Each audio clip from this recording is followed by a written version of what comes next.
안녕하세요. 마스터 바이 PK입니다. 제가 오늘 얘기할 주제는 바로 이겁니다. 제 채널을 계속 구독을 하시고 제 영상들을 많이 보신 분들은 아시겠지만 제가 빈티지 기자재에 대한 콘텐츠를 좀 만들어 왔거든요. 그것들을 굉장히 좋아하신 분들이 많았습니다. 그간에 굉장히 많은 질문들을 하셨거든요. 그 질문들을 제가 하나씩 간추려서 제대로 된 답을 드릴 수 있는 콘텐츠를 한번 만들어 보겠습니다. 참고로 오늘 제가 드릴 말씀은 초보나 아니면 입문자 그리고 거의 뭐 중급자 분들도 사실 그렇게 아실 필요가 있는 그런 중요한 콘텐츠는 아닙니다. 오늘은 제가 완전히 상급자에게 해당이 될 만한 어떤 그런 부분들을 말씀드릴까 합니다. 빈티지 기자재나 클래식 기자재는 여러 가지 측면에서 가치를 평가할 수 있어요. 그 가치는 희소성 때문에 생기는 빈티지 기자재의 가치를 볼 수도 있고요. 그 결과물 때문에 생기는 어떤 가치가 있는 겁니다. 그러면 이렇게 생각할 수 있어요. 빈티지 기자재를 꼭 써야 되느냐? 보통 여러분께서 자주 질문하는 부분 중에 어떤 게 있냐면요. 1950년대, 60년대, 70년대를 지나서 2020년대가 된 지금은 기술의 발달이 엄청나게 이루어졌거든요. 그럼 그렇게 많이 기술의 발달이 이루어진 지금 예전 빈티지 기자재보다 더 나은 것을 만들 수 없느냐? 그리고 현재 나오는 제품들이 빈티지 기자재보다 나쁠 수가 있느냐라고 의문을 가질 수가 있어요. 굉장히 합리적인 의문이고 저로서도 그게 너무나 납득이 가는 얘기입니다. 예를 들어 우리가 이런 음악을 들을 때가 있어요.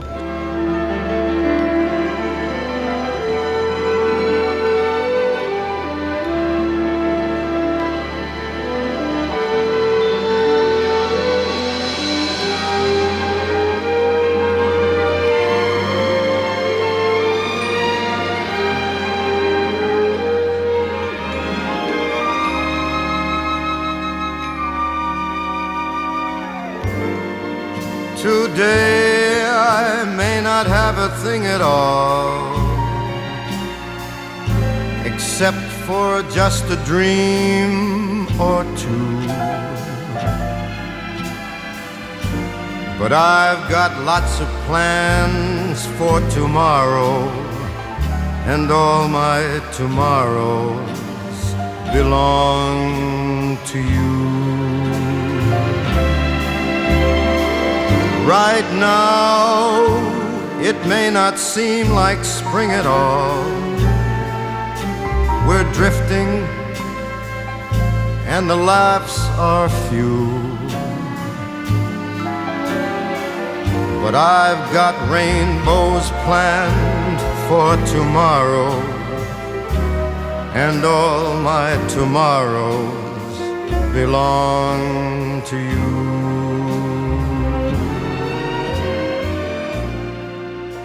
들었죠? 어때요?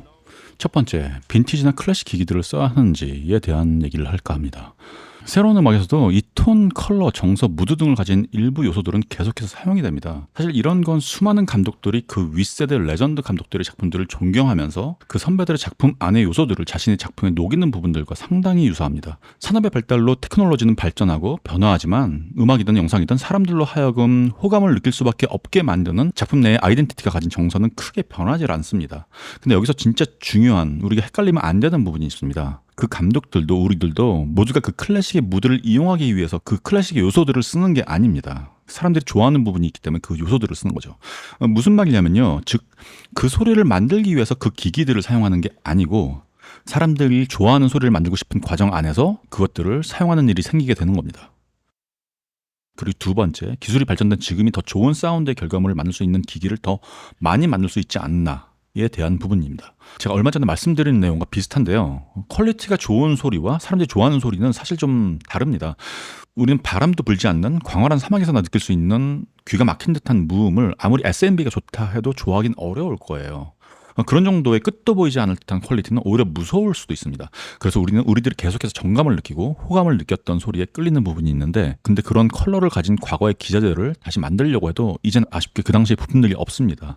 리스폰스도 여유 있게 반응하고 스무스하고 둥글둥글한 결과치를 만드는 부품들이 필요한데, 이미 소형화와 함께 긴 수명을 가진 칼같이 예리하고 예민하고 너무나 빠른 리스폰스를 가진 훌륭한 결과치를 만들 수밖에 없는 부품들 말고는 이제 클래식한 사운드를 만들어줄 수 있는 부품들은 더 이상 제조를 안 합니다. 그리고 세 번째, 플러그인으로 해결할 수 있지 않나요? 라는 질문을 하시는데요.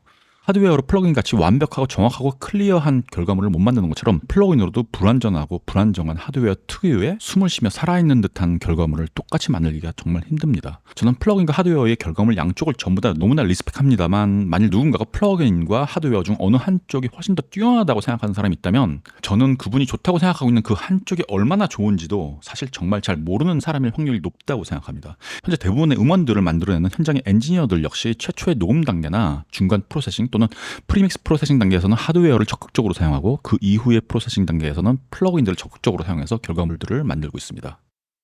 그리고 네 번째, 클래식 빈티지 기기들을 사용하지 않으면 좋은 음악을 만들 수 없나요? 라는 질문인데요. 전혀 아닙니다. 없어도 돼요. 대신 그 클래식의 소리와 그 결들이 어떤지를 그리고 사람들이 어떤 소리를 좋아하는지를 잘 캐치하는 게 중요합니다.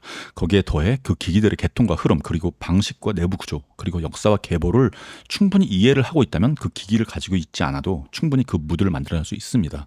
물론 상태가 좋은 오리지널이 있다면 이런 것들을 한 방에 해결할 수도 있지만요.